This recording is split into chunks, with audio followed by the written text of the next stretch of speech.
Tim, it's been 2 weeks. Hurry up. Fellow Toastmasters and guests, those were the words my mother uttered to my father on the 21st of June 2016, or so I convinced myself, 2 weeks to the day after she died. This is the story of the surreal events that led to that day. Mum was so excited. I'd bought a holiday house at Polzeth in Cornwall. The wide open eyes of an 87-year-old toddler when I suggested that meant I had no option but to do it. About to leave New Zealand, and my sister, Honor, rings. Don't worry, she starts. Yes. Mummy and Daddy are both in Taunton Hospital. What? Dad wasn't feeling very well at all. The doctor said he'd call an ambulance. Mum instead chose to drive the 25 miles to Taunton. She collapsed on the way. She got admitted to hospital first, with they knew not what. Dad got admitted to hospital, with they knew not what. Landing at Heathrow, straight on the train to Taunton. Finding Mum in one ward. "Joanna, get me out of here," were her first words. Dad in another ward. He'd just been diagnosed with inoperable, advanced stomach cancer. His first words to me were, "They reckon a stent will fix it." Dad was the eternal optimist. They still lived at home farm in Glastonbury, the house we 3 kids were brought up in, with an acre of garden that Mum still nurtured. They played bridge at least once a week. They were 2 fiercely independent, and yet interdependent 87-year-olds. Healthy, and with brains and curiosity, at performing up 110%. The next 10 days were a complete whirlwind. Yes, on Mum's insistence, I did get her out of hospital. Twice, in fact. Dad got his stent. Mum's only concerns were, first, we had to procure the perfect hospice for Dad. And secondly, how was she going to get to Cornwall? The second time I had her at home, suddenly Mum gasped. "I can't breathe." I called the ambulance.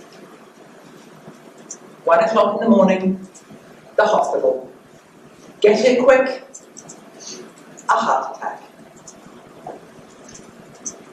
She was still breathing, but she wasn't conscious. I clutched her hand, and I babbled to her. I confessed I had watered her beautiful garden, and I swear she squeezed my hand. And then she was gone. They wheeled Dad in just as she succumbed. Honor and Martin just too late. As the sun rose, the 3 of us left the hospital, and Mummy back to her farm. I ensconced myself on her favourite garden bench, and with the birds twittering and the rustling trees, I just absorbed her.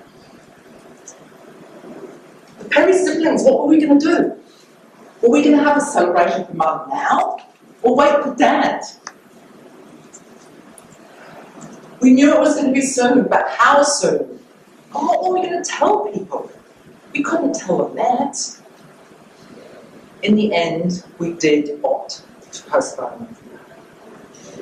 Dad got admitted to that perfect hospice.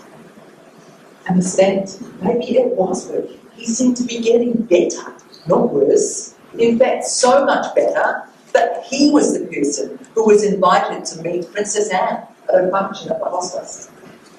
And I took in his favourite silk dressing gown. But instead of finding the alert, shaved man sitting in his chair, I found him slumped, unshaven, in his bed.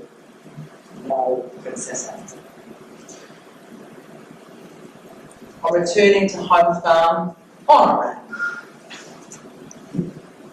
Back to the hospice, and all I had going round and round in my head, all the way to the hospice was, Tim, it's been 2 weeks, hurry up.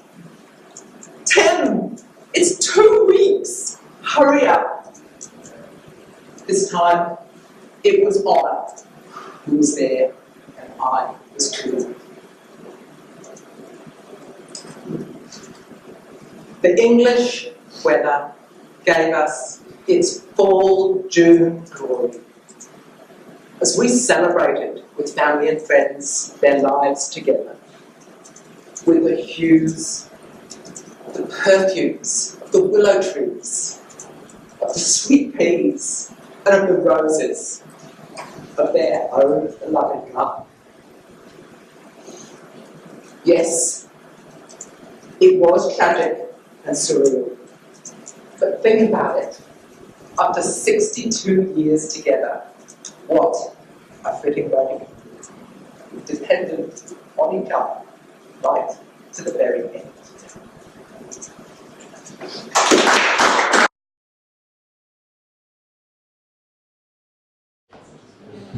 Toastmaster Bulletin, a fellow Toastmasters and guests, and of course, Joanna. Now, it's my honour today to evaluate Joanna's speech. And Joanna had chosen two kind of platforms to speak on today. She's speaking from an illustrated platform in Pathways module. But also using the storytelling manual and trying to combine the two of them into one. And so my job is to evaluate both in a sense, but she melded them together really, really well this morning. Now, she had 6 to 8 minutes to do this, and Mr. Timekeeper, how did it go on that? 6 minutes 52. Well done. Okay, 6 minutes 52. Well done. Okay. Now, there are some objectives from the manual, the storytelling manual, which were understand techniques available to arouse emotion in your audience. That's the first one. Number 2, become skilled in arousing emotions while telling the stories. You met your objectives, well done, and also with regard to the icebreaker, telling us a bit about yourself that we didn't know before, which was great. Now, Joanna also was trying to work on some things. She was trying to work on word pictures, on voice variety, on use of dialogue, arousing and evoking emotion in her audience, and to be heard, not too soft. So you worked on all those things. We can absolutely see that you've done really well done on those things. Now, just a bit of background here. Joanna is actually a professional person. She presents on a stage that not many of us actually get to see or know. She's very high up in the world in terms of the accounting profession. She's a director of a number of public companies here in New Zealand as well. So she works in an area that a lot of us don't work in, that sort of thing. And so she's very professional. So today to come along and share something of her personal life is probably a little bit different for Joanna, and she's challenged herself to do that. So I just want to acknowledge that today, that you've talked about yourself to us in a personal way, Joanna, and talked about your family, and so thank you for doing that. Now, some general comments. What did you excel at? What did Joanna excel at today? Story of mum and dad always grabs the heart. You painted the picture well and developed the story well. Good hand gestures. I've noticed the hand gestures you're using. Good eye contact. You looked at all of us. Good use of the pause, which is a key in any speech to make it really good. The pause. Natural use of emotion. Good word pictures. What's going on here? Natural movement. Being more non-professional. That's a positive. We need to be professional, but in a sense, when we talk about our personal life and personal story, we need to drop perhaps that professional thing. You did that well. You explained your family relationships. And the last thing I comment on is before I say some other things, is it was reflective for many of us who have been in not a dissimilar situation with our own families. So thank you for that. What could you work on? Two things.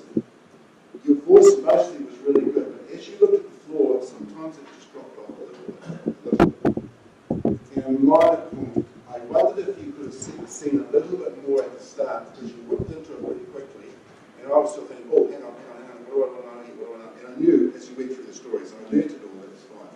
But maybe you saw a little bit of sitting at the start, really good. What could you challenge yourself with? Not a lot here, I just watched that voice a little bit, I just mentioned. But overall, I thought your speech, for me, was like a good book. I want to go back and look at it again, and read some of the parts of that book so I can take it in and drink it in.